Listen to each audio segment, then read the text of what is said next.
मैं अपनी एक विशेष कविता आपको सुना रहा हूँ जिसने मुझे बहुत प्रतिष्ठा दिलाई, और इस कविता के माध्यम से आप मेरे मुख से हिंदी के कई उन कवियों को सुनेंगे जिनको आपने अपने पाठ्यक्रम में पढ़ा है या जिनको किसी न किसी माध्यम से सुना है।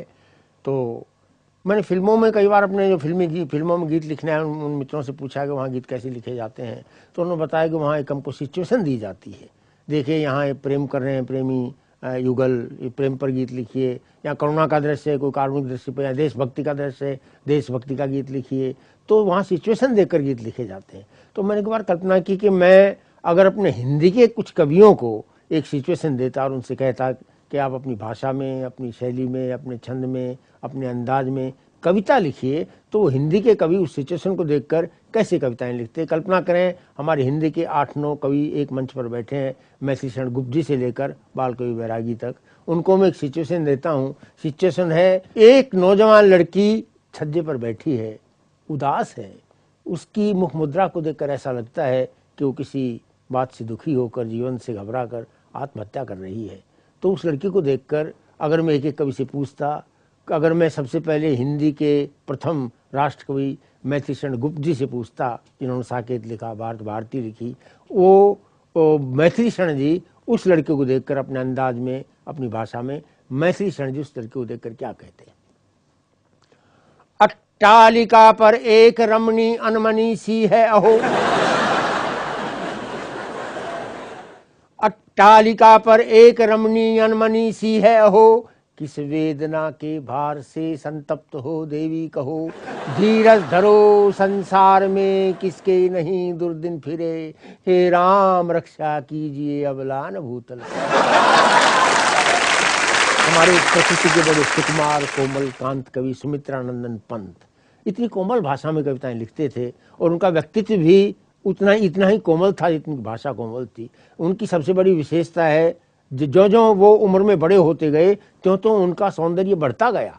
ये विशेष बात उन कवि में थी, और उनकी भाषा भी उतनी ज़्यादा मृदुल कोमल होती गई। तो कोमल भाषा में सुमित्रानंद पंत जी प्रकृति के कवि थे। क्या लिखते, स्वर्ण शोध के रजत शिखर पर चिर नूतन चिर सुंदर प्रतिपल, स्वर्ण शोध के रजत शिखर पर चिर नूतन चिर सुंदर प्रतिपल, उन्मन अपलक नीरव शशिमुख पर कोमल कुंतल पट कसमस कसमस चिर यौवन घट, छल छल करती निर्मल द्रगजल, ये रूप चपल जो धूप धवल, अति मौन कौन रूपसी बोलो प्रिय बोलो ना।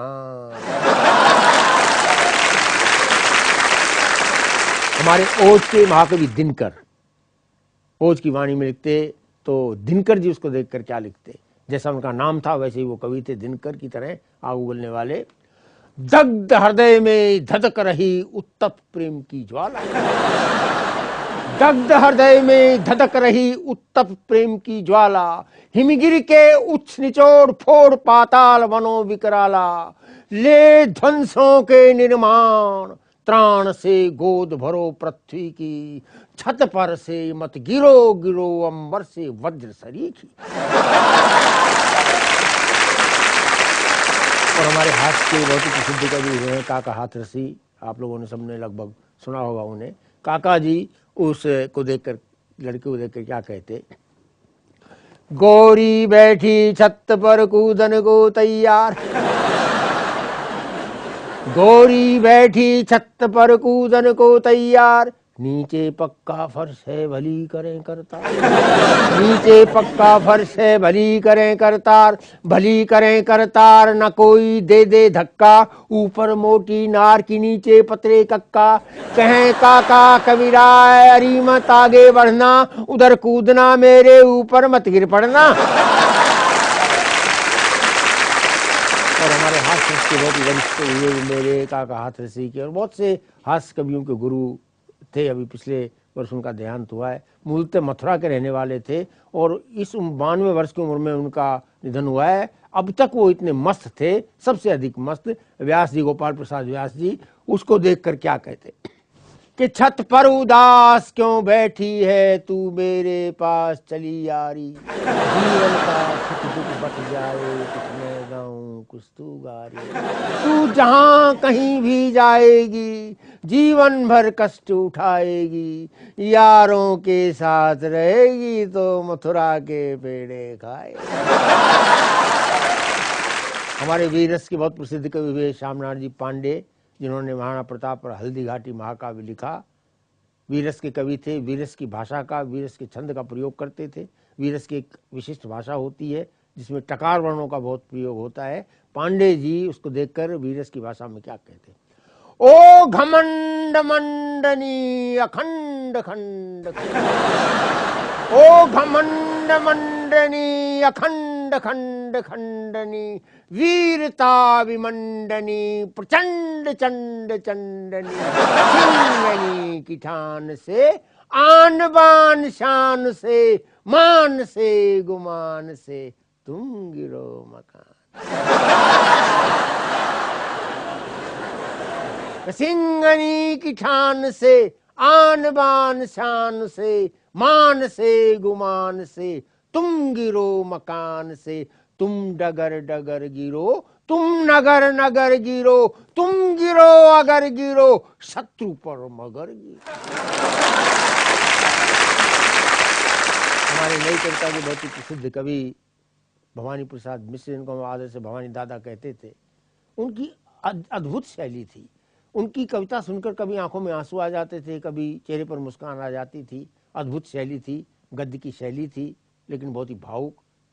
तो ऐसे हमारे नई कविता के बहुत ही प्रसिद्ध कवि भवानी प्रसाद मिश्र उसे देखकर अपनी शैली में क्या कहते, गिरो तुम्हें गिरना है तो जरूर गिरो, गिरो तुम्हें गिरना है तो जरूर गिरो, पर कुछ अलग ढंग से गिरो, पर कुछ अलग ढंग से गिरो। गिरने के भी कई ढंग होते हैं, गिरने के भी कई ढंग होते हैं। गिरो जैसे बूंद गिरते किसी बादल से और बन जाती है मोती, गिरो जैसे बूंद गिरते किसी बादल से और बन जाती है मोती। बखूबी गिरो हंसते हंसते मेरे दोस्त, जैसे सीमा पर गोली खाकर सिपाही गिरता है।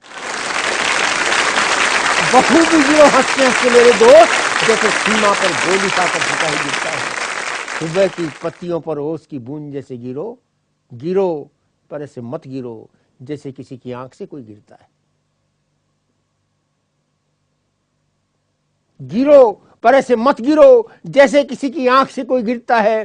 किसी गरीब की झोंपड़ी पर मत गिरो बिजली की तरह, गिरो पर किसी के होके गिरो, किसी के गम में रो के गिरो, कुछ करके गिरो, फिर चाहे जी भर। हमारे मंचों के और साहित्य के प्रसिद्ध कवि गीतकार नीरज जी, जिन्होंने फिल्मों में भी गीत लिखे, मंचों के भी गीत लिखे, साहित्य में भी गीत लिखे, और अब भी 83 वर्ष की उम्र में भी जो मंचों पर सक्रिय हैं, लेखन में सक्रिय हैं, ऐसे हमारे सदाबहार कवि गोपाल दास जी नीरज, वो अपनी एक रुबाई में कहते तो क्या कहते, बहुत बार आपने सुना होगा। नीरज जी को देखें आप। यान हो उदास, यान हो उदास, रूप सी तो मुस्कुराती जा, मौत में भी जिंदगी के फूल कुछ खिलाती जा। जाना तो हर एक को है कि दिन जहान से, जाद जाद मेरा एक गीत गुनगुनाती जा।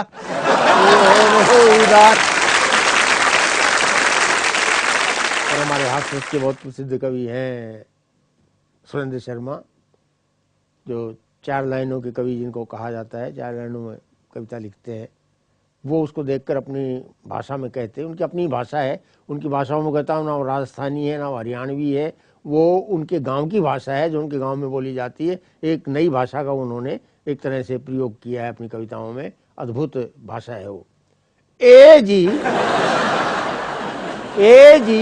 के कर रही है, ए जी के कर रही है, छज्जे से नीचे कूदे है, छज्जे से नीचे कूदे है, तो पहली मंजिल से क्यों कूदे चौथी पे जा। तू पहली मंजिल से क्यों कूदे चौथी पे जा, जैसे क्यों बेरो तो लागे के कूदी थी।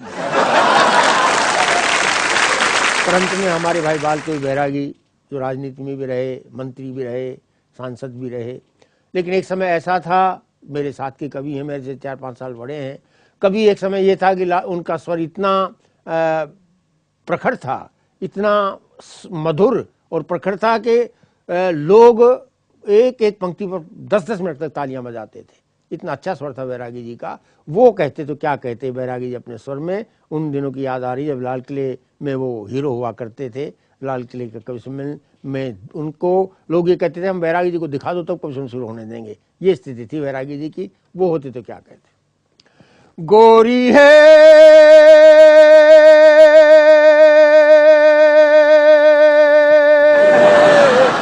मरे बढ़े, ओ गोरी है मरवण है, थारी बाता में मारी सब बाता थर सब कुंजी ताड़ो जी, उतर उतर मर मरवण उतरो घर को काम संभालो जी। गोरी है मरवण है,